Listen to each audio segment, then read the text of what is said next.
Baik, selamat pagi, siang, ataupun malam.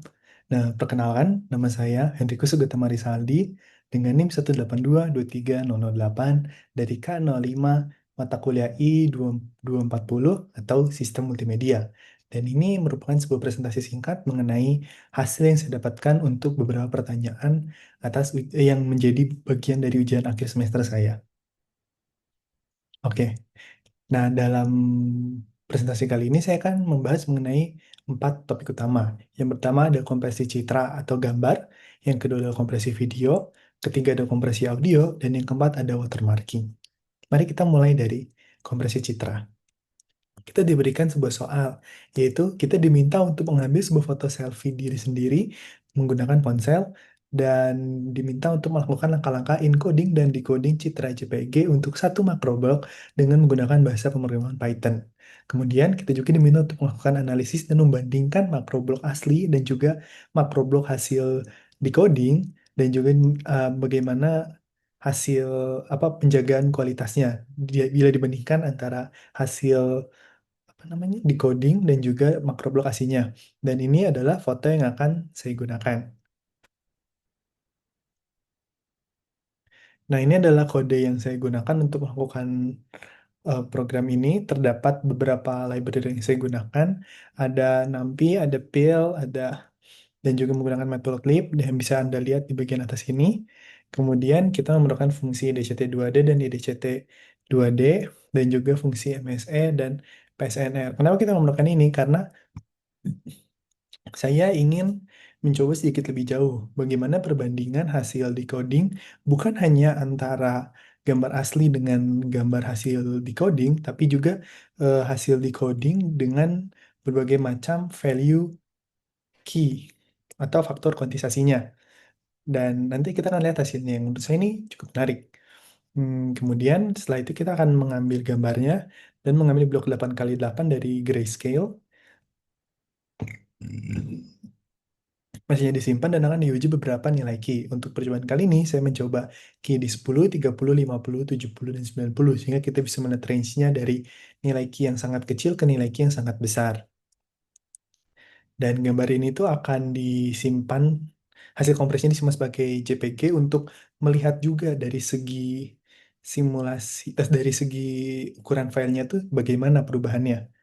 Kemudian juga bagian akhir ini akan melakukan visualisasi, dan pada bagian akhir akan Oh ya, pada bagian menyimpan ini kita akan melihat hasil untuk semuanya. Jadi hasil blok DCT-nya, hasil kuantisasinya, hasil blok rekonstruksi, MSE, PSNR, dalam decibel, dan juga file size-nya. Kemudian akan ditampilkan gambarnya, perbandingan antara asli yang setelah di decoding, kemudian juga ada selisihnya. Jadi untuk melihat saja sebenarnya, untuk memenuhi rasa penasaran saya. Kemudian di bagian akhir akan mengeluarkan ringkasan PSNR dan MSE-nya.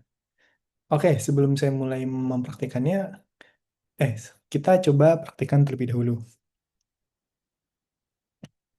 Oke, jadi ini kodenya. Sebentar. Kita coba jalankan.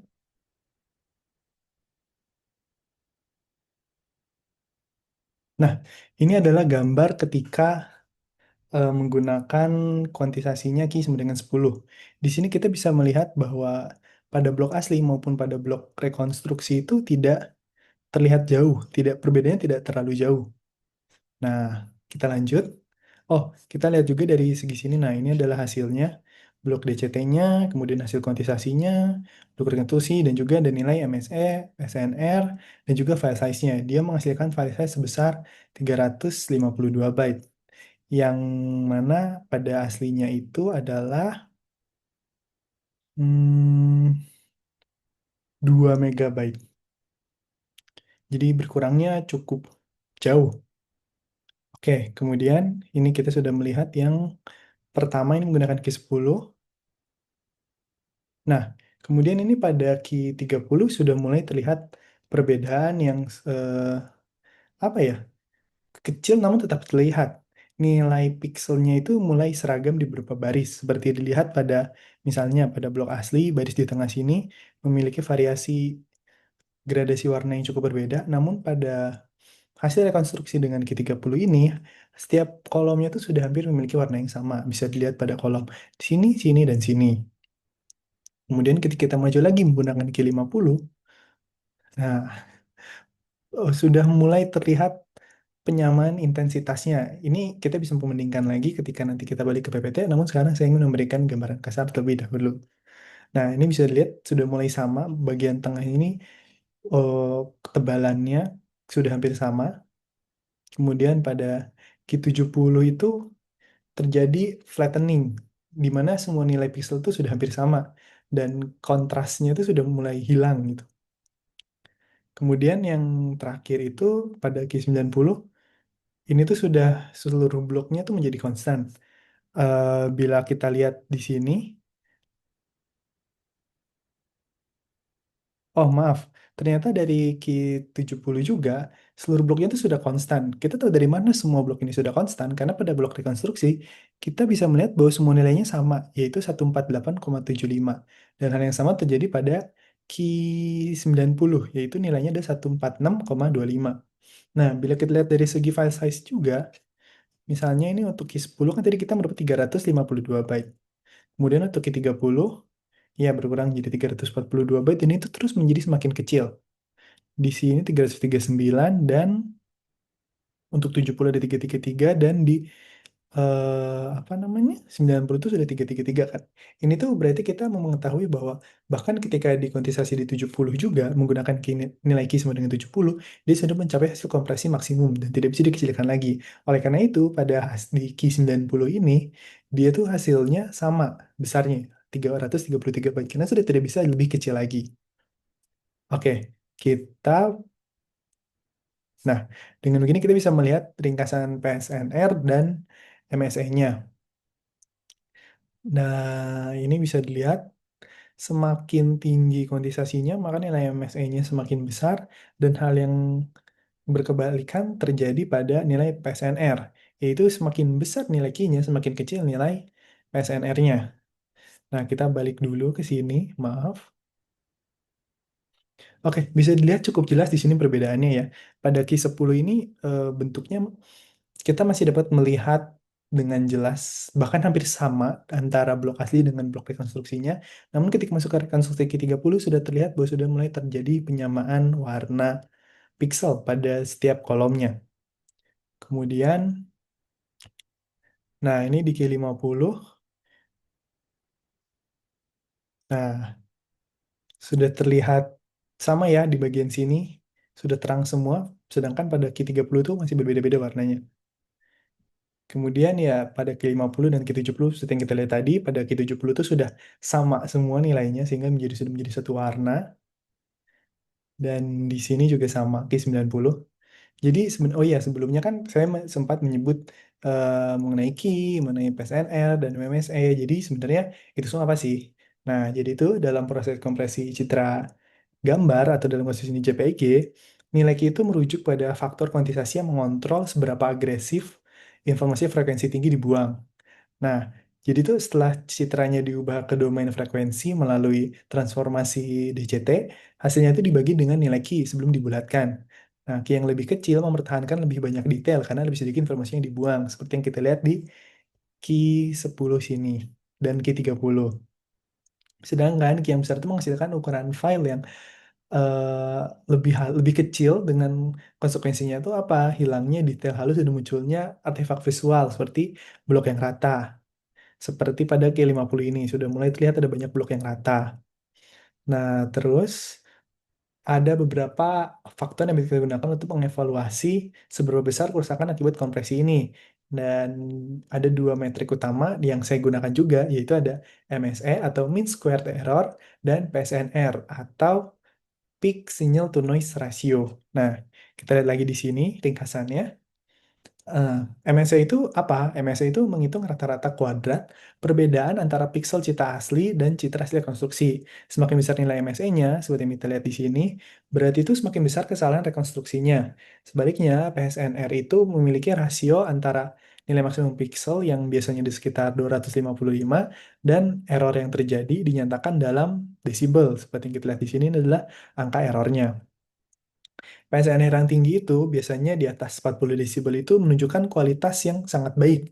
Artinya itu hampir tidak, kerusakannya minim lah, minim sekali. Sementara PNSR di bawah 30 desibel itu menunjukkan degradasi visual yang cukup signifikan. Dan dalam eksperimen ini tuh terlihat bahwa ketika Q kita 10, PSNR itu mencapai 45,25 desibel. Dan seperti yang kita lihat tadi, visual hasil rekonstruksinya itu hampir sama dengan blok aslinya. Namun saat Q menjadi Q sama dengan 90 atau bahkan 70 saja, PSR-nya itu sudah mencapai 32,74 untuk di Q sama dengan 70. Dan blok hasil kompresinya itu sangat datar, warnanya bahkan hampir sama. Bukan hampir sama, bahkan warnanya sama persis. Ini tuh menunjukkan bahwa meskipun ukuran filenya berkurang, kualitas visualnya itu sudah memburuk secara signifikan. Jadi secara umum itu peningkatan nilai Q itu menghasilkan MSE yang lebih, apa namanya, yang lebih tinggi dan PSNR yang lebih rendah, memperkuat hubungan langsung antara, apa ya, agresivitas krompesi dan penurunan kualitas citra. Begitu. Oleh karena itu tuh kita ketika memilih kuantisasi yang ingin digunakan itu, key yang ingin digunakan itu tuh harus menyeimbangkan antara kebutuhan, seberapa banyak dari citra yang ingin kita kompres itu terjaga dan juga dengan seberapa besar storage yang ingin kita save, yang ingin kita, apa ya, kita hemat. Begitu. Itu untuk nomor satu. Kemudian kita lanjut ke, nomor dua. Nah, yang kedua ini kita akan membahas mengenai kompresi video. Jadi itu kita diminta untuk membuat sebuah skenario, ya membuat sebuah skenario di mana tuh kita akan menggunakan kamera digital untuk merekam suatu kegiatan seperti misalnya futsal atau dance atau kegiatan apapun itu. Nah, video ini tuh akan dikirimkan melalui internet dan ditampilkan ke layar penonton. Nah, kita diminta untuk menjelaskan alur proses yang terjadi dengan memperhatikan hal-hal berikut. Ada Oke, jadi sebelum kita mulai masuk mengenai, sebelum saya mulai menjelaskan mengenai alur prosesnya, mari kita bahas dulu mengenai beberapa hal yang penting dan memiliki relevansi yang cukup kuat dengan, prosesnya nanti. Yang pertama itu ada mengenai, analog versus digital. Nah, sebenarnya perbedaan utamanya mereka itu ada apa sih? Jadi menurut saya ada 4 perbedaan yang fundamental di antara kedua ini. Yang pertama itu, eh, sinyal sinyal analog itu merupakan sinyal yang kontinu dalam waktu dan amplitudenya, kemudian sulit disimpan tanpa degradasi, dia juga sulit dikompresi secara efisien dan juga sangat sensitif terhadap noise. Seperti yang dilihat pada gambar di samping kiri ini. Kemudian pada sinyal digital sendiri itu merupakan sinyal yang diskrit dalam waktu dan amplitudenya mudah disimpan di media digital tanpa hilang. Dia juga mudah dikompresi baik secara lossless maupun secara lossy dan juga noise-nya itu dapat dikoreksi dengan ECC. Nah, sinyal digital tuh kurang lebih bentuknya seperti di samping sini. Dan untuk kasus kita kali ini kan kita melakukan, kamera digital digunakan untuk merekam suatu kegiatan. Habis itu kita merekam futsal.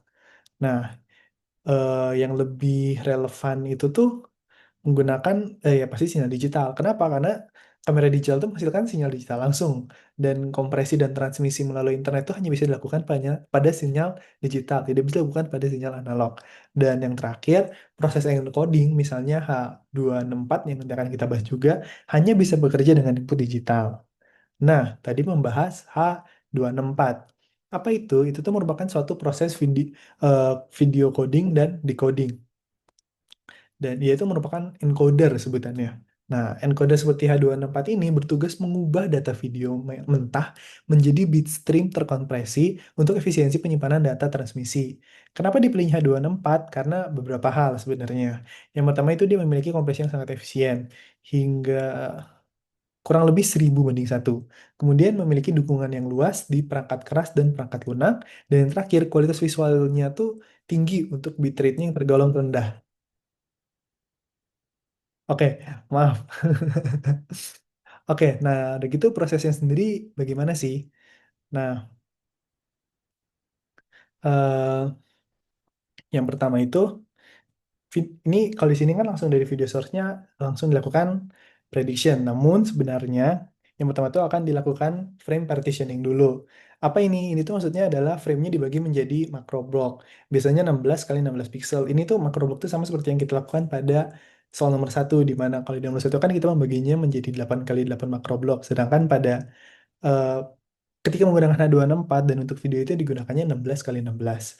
Kemudian dimulailah encodingnya. Yang pertama itu adalah prediction. Prediction sendiri dibagi menjadi dua, yaitu ada intra-prediction dan juga inter-prediction. Inter-prediction itu merupakan prediksi secara spasial, yaitu dari bagian lain di dalam frame yang sama. Sedangkan inter-prediction itu adalah prediksi secara temporal dari frame selanjutnya, yaitu P atau sebelumnya yaitu P dan setelahnya yaitu B. Ini akan kita bahas lagi di ke depannya. Mohon maaf, kita lanjut dulu di bagian sini. Setelah dilakukan prediksi, maka dilakukan transformasi. Dilakukan DCT-like transform itu mengubah data ke domain frekuensi, kemudian ada kuantisasi dulu. Kuantisasi itu tuh untuk mereduksi presisi untuk mengurangi ukuran data atau lossly seperti yang dilakukan di nomor satu juga menggunakan eh, nilai key-nya berapa gitu. Setelah itu, setelah dilakukan kuantisasi itu akan dilakukan encoding atau dengan eh, entropy coding. Nah, itu tuh seperti CAVLC atau CABAC untuk lossless compression di tahap akhir. Dan akhirnya itu akan dilakukan bitstream generation atau bitstreamnya dikirim ke decoder dan ya akan masuk ke bagian video decoder di mana si bitstream tersebut akan di-decode, dan kita lakukan inverse transformation dan juga direkonstruksi dan akhirnya akan ditampilkan. Dan hasilnya ini tuh sangat tergantung pada bagian transformasi dan juga encodingnya. Seperti yang pada soal pertama di mana hasil gambar eh hasil blok pixel yang dihasilkan itu sangat terpengaruhi oleh nilai key-nya karena itu menentukan seberapa agresif kita mengkompresi file tersebut. Itu untuk lossy. Nah, kita selanjutnya membahas mengenai open versus close loop. Apa sih sebenarnya itu? Yang pertama itu ada yang analog. Eh, maaf, untuk yang open. Yang open itu tuh dia tidak akan memiliki feedback dari hasil decoding. Nah, keuntungannya itu dia lebih cepat, tapi bisa saja menimbulkan drift dan biasanya itu digunakan pada awal pengujian. Kemudian ada juga closed loop. Closed loop ini memakai hasil decoding sebagai feedback dan hasilnya tuh jauh lebih akurat dan stabil untuk referensi frame. Dan itu digunakan di encoder 264 dan 265. Makanya feeding-feeding tadi. Nah, temporal redundancy. Apa itu temporal redundancy? Nah, temporal redundancy itu sebenarnya kayak terjadi ketika frame videonya itu seringkali tidak berubah drastis antara waktu berurutan. Hmm, oh ya, tadi sebelumnya tuh untuk apa open loop dan closed loop. Closed loop itu menghindari error akumulatif dengan memastikan prediksinya itu berdasarkan frame hasil decoding, bukan frame asli. Makanya dia bilang closed loop. Oh ya, ini ada mengenai GOP atau Group of Picture. Nah, ini yang tadi bahas ada P dan B. Sebenarnya apa sih? Itu merupakan kode-kodenya. Yang pertama itu ada intracoded atau yang disimbolkan dengan I. Yang itu berarti dikodekan tanpa referensi lain, jadi langsung saja. Kemudian ada P atau predicted, dia itu menggunakan referensi dari I atau B. Dan B ini sendiri apa? B itu adalah be predicted, yaitu menggunakan referensi dari sebelum dan sesudah. Dan ini ada dua perbandingan antara dua nilai GOP yang berbeda. Dibandingkan berdasarkan beberapa aspek. Kita menggunakan GOP 20 dan juga GOP 50. Dari jumlah iframe-nya tentu saja GOP 20 lebih banyak sedangkan GOP 50 lebih sedikit.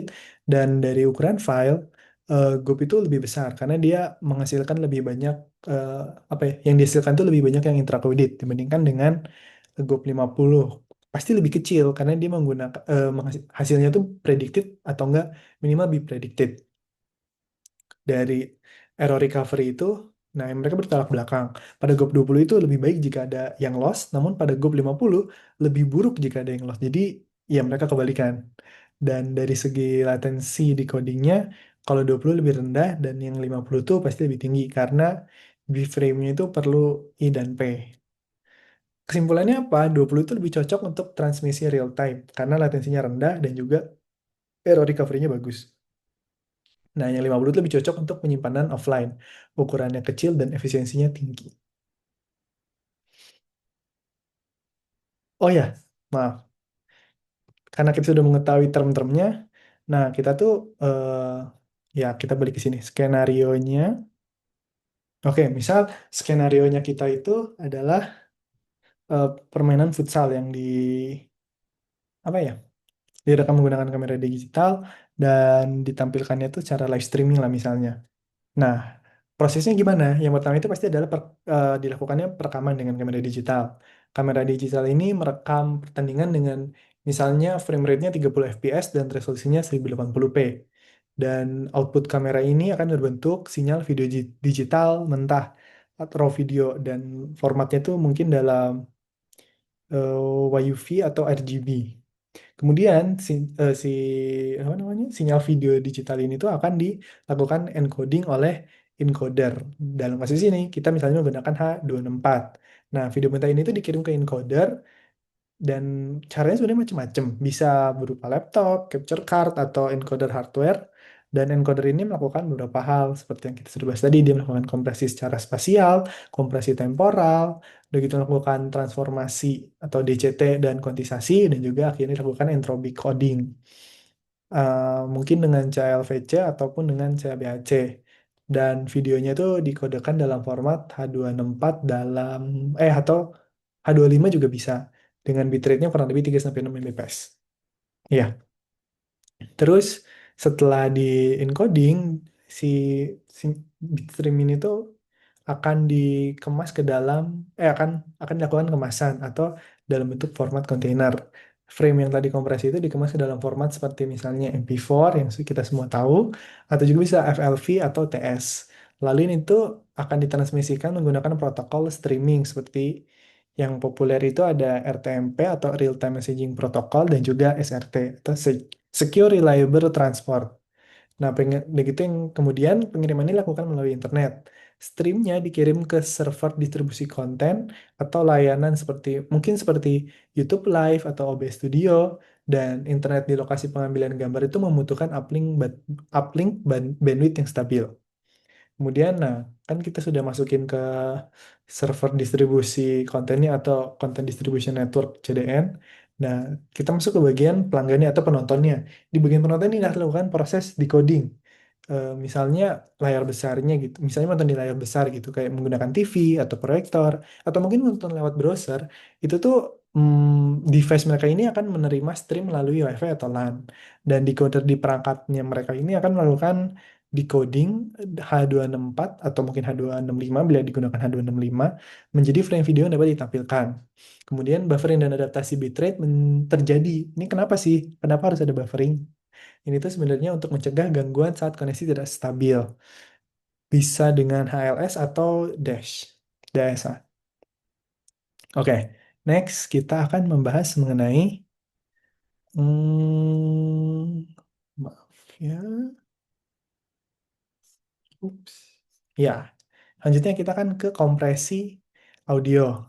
Nah, pada soal ini kita lakukan eksperimen sederhana untuk menganalisis perubahan karakteristik sinyal audio sebelum dan sesudah proses kompresi. Nah, metode kompresinya itu berbasis format MP3 menggunakan Python dan library-library yang terkait. Oke, kita tuh saya sendiri memilih menggunakan klip ini. Hmm,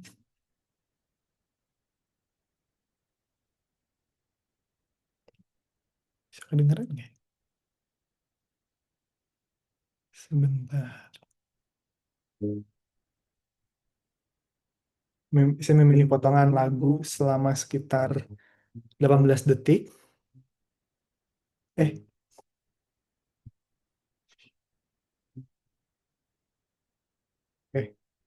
gimana cara saya stop? Oke, dan ini kode yang saya gunakan. Nah, ya jadi pertama tentu saja, maaf, eh, melakukan konfigurasi awalnya tuh path untuk ke WAV-nya, udah gitu hasil outputnya nanti dan juga bitrate-nya berapa ini saya menggunakan 128K dan yang pada bagian pertama itu kita akan melakukan konversi WAV ke MP3, kemudian audio asli dan dari kompresnya itu di load Dan di itu tuh kenapa harus di ini? Ini untuk melihat perbandingan file size-nya. Kemudian akan lakukan visualisasi gelombang dan juga spektrum frekuensi. Ini tuh biar kelihatan lebih jelas aja sebenarnya. Oke, kita langsung coba saja. Untuk library yang saya gunakan sendiri itu kurang lebih sama. Ada PyDub, Librosa, Matplotlib, dan juga NumPy. Hmm,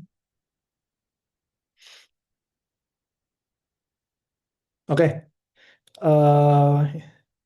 ini hasilnya. Sebenarnya bila kita lihat di sini tuh tidak terlihat perbedaan yang cukup jelas ya. eh Ya, range-nya dia masih sama dari -0,8 sampai 8. Jadi, apa ya? Hmm, Ya, kurang lebih sama. Jadi, menurut saya hanya dengan melihat grafik gelombang audio ini saja tidak cukup. Makanya saya menggunakan grafik yang satu lagi. Yaitu, nah ini, spektrum frekuensinya. Di sini bisa terlihat, sebenarnya tidak terlalu jelas, namun bisa terlihat bahwa sekitar pada spektrum aslinya itu tuh pada di atas berapa ini 16.000, di atas 16.000 Hz itu bahkan masih ada sampai di 20.000 Hz itu masih ada apa ya, masih ada sinyal, masih ada sinyal. Sedangkan ketika di MP3 yang sudah dikompres itu hanya sekitar sampai 15.000.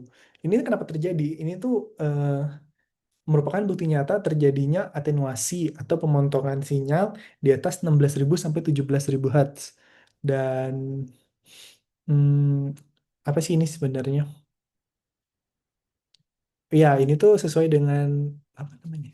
Psychoacoustic model dari MP3. Apa sih itu sebenarnya? Nah, pasti psychoacoustic model dari MP3 ini tuh dia adalah sebuah asumsi sebenarnya. Asumsi bahwa frekuensi di atas 16 sampai 18.000 kHz itu sulit didengar oleh manusia, dan informasi di range ini tuh bisa dibuang karena ya, kita sebagai manusia tidak bisa mendengarnya.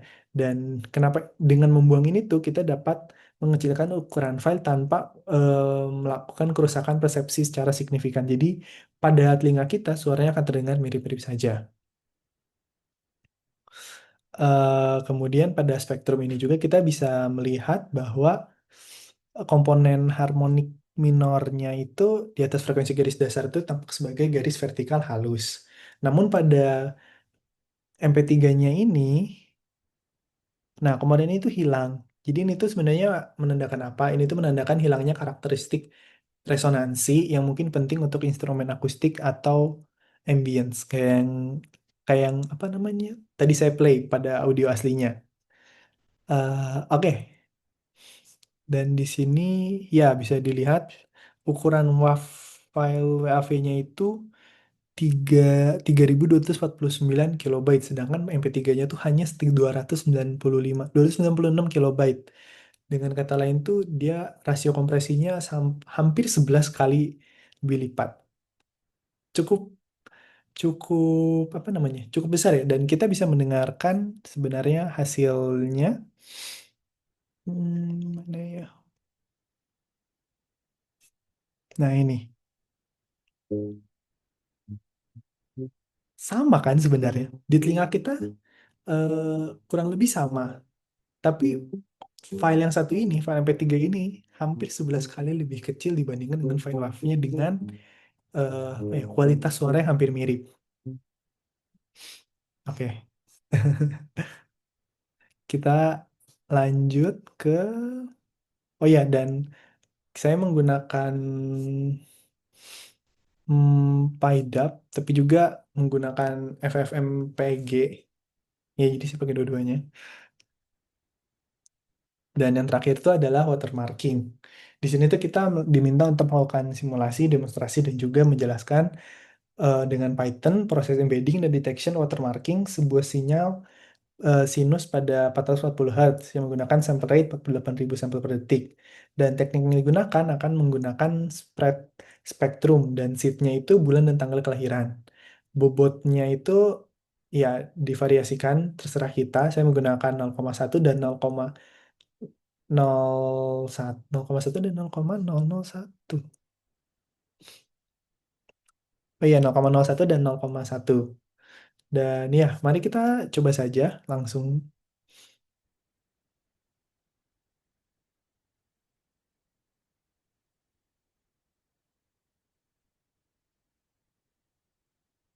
Oke. Nah, ini kita bisa melihat 1.000 sampel pertama dari sinyal asli. Ya, gelombang sinusoidal. Nah, ini saya hanya ingin menunjukkan gelombang aslinya adalah yang warna hijau ini. Kemudian kita akan melihat hasil watermarknya dan perbandingannya antara menggunakan alfa 0,1 dan alfa 0,001. Nah, di sini bisa terlihat jelas bahwa pada watermark yang menggunakan alfa 0,1 itu noise-nya cukup besar. Dia terlihat ya cukup besar terutama di bagian peak-peaknya, peak atau hill-nya nih di sini dan di sini sangat besar. Sedangkan pada ketika menggunakan watermarknya 0,01 itu tuh hampir sangat mirip dengan apa namanya suara aslinya. Bisa dilihat pada bagian sini tuh dia trajektorinya hampir sama persis. Nah, namun kan hanya dengan melihat grafik ini kita susah apa ya melakukan mendengar perbedaannya. Mari kita lihat mendengar audionya. Oh maaf, ini dulu perbedaan amplitudenya. Bisa lihat amplitudenya tuh berbeda jauh. Dan Anda akan mendengarnya juga ketika saya play file audionya. Oke, mari kita coba. Ini kita dengarkan dulu audio aslinya. Oke. Dan ini adalah menggunakan alpha 0,001.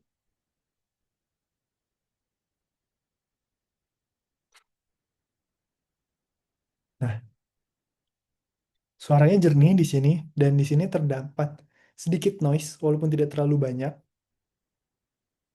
Eh, Mungkin bila Anda ingin lebih mendengar suara noise-nya, Anda dapat menaikkan volume apa namanya? Volume Anda karena sebenarnya mungkin tidak terlalu dengar namun terdapat noise yang ya sedikit kresek-kresek namun terdengar sangat jelas di alpha 0,1 ini. Ya, jadi kesimpulan oke. Kesimpulan apa yang bisa di apa ya diambil itu sebenarnya cukup simpel. Semakin besar alfanya itu maka martabaknya itu jauh lebih mudah dideteksi seperti yang tadi kita dengar ya. Dan karena kontribusi ke sinyalnya jauh lebih besar. Namun distorsinya juga meningkat, makanya tadi sangat kresek-kresek dan noise-nya kedengeran sekali, terutama di era puncak gelombang dan frekuensi tinggi seperti yang kita lihat tadi. Mari saya jalankan lagi. Ya, ini sangat terlihat jelas. Dan, oh ya, jika targetnya itu adalah resistensi atau ketahanan watermarknya itu, maka alfa yang semakin besar itu lebih cocok. Karena, ya, orang-orang akan tahu itu punya siapa gitu.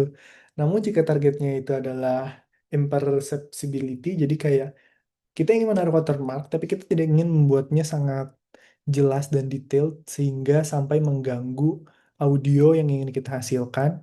Nah, itu maka alfa yang kecil itu jauh lebih baik. Baik, sekian penjelasan dari saya. Mohon maaf bila terdapat kesalahan dalam kata-kata atau dalam penjelasan. Terima kasih sudah mendengarkan dan sampai jumpa di pertemuan berikutnya. Terima kasih.